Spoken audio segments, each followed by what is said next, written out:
My poem is called The Hurt in Being Different. Tears streamed down my face as I watched the news in horror. I was watching the news. I was probably the only kid at that point watching the news, but that never seemed to cross my mind. I felt rage burn my heart as the Trayvon Martin case was presented. They were talking about racism, and this subject made me wonder if the color of my skin really mattered. If I had to prove myself to everyone I met because my skin is a different color. As I said, I watched the news. It's not just the color of our skin, but also who we love. I mean, I have nothing against being gay. I like that more states are allowing people to marry who they want. To me, it feels like to not allow it would be like banning love. Why just kill someone because someone likes someone of the same sex? Why kill because they're a different race? It just kind of tore me apart. Just because they're different, people treated them that way, and the people ripped, and the people tore, and the people killed. Just because they had different beliefs. Just because they felt scared. Scared that maybe if things change, they will be hurt. Or maybe they just thought, I can't live in peace if that person's alive. I'm one of the only kids I know who's into politics, who will watch the news at will, who will feel sorrow when someone is injured or hurt for no specific reason, who will not be afraid to ask why. Why do that?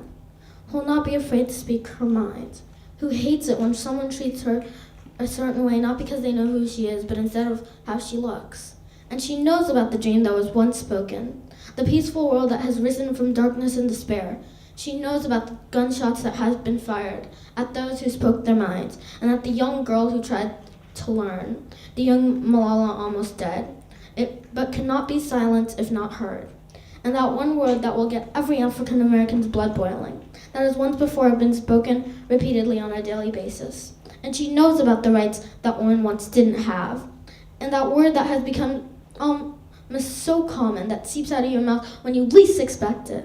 The word that reminds her of the hard past they had to face, not to be under their husband, but to earn this respect of everyone, and to change the public view of men being on top of everything.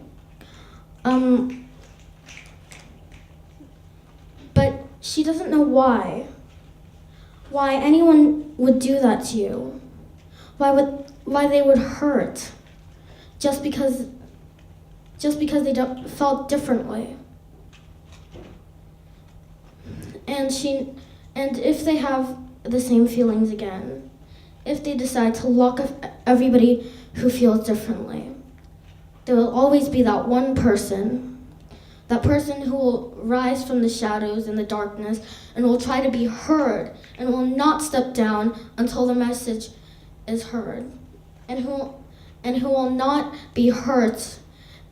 And even if they have to sacrifice their life, their words will always be remembered, and no one can stop that.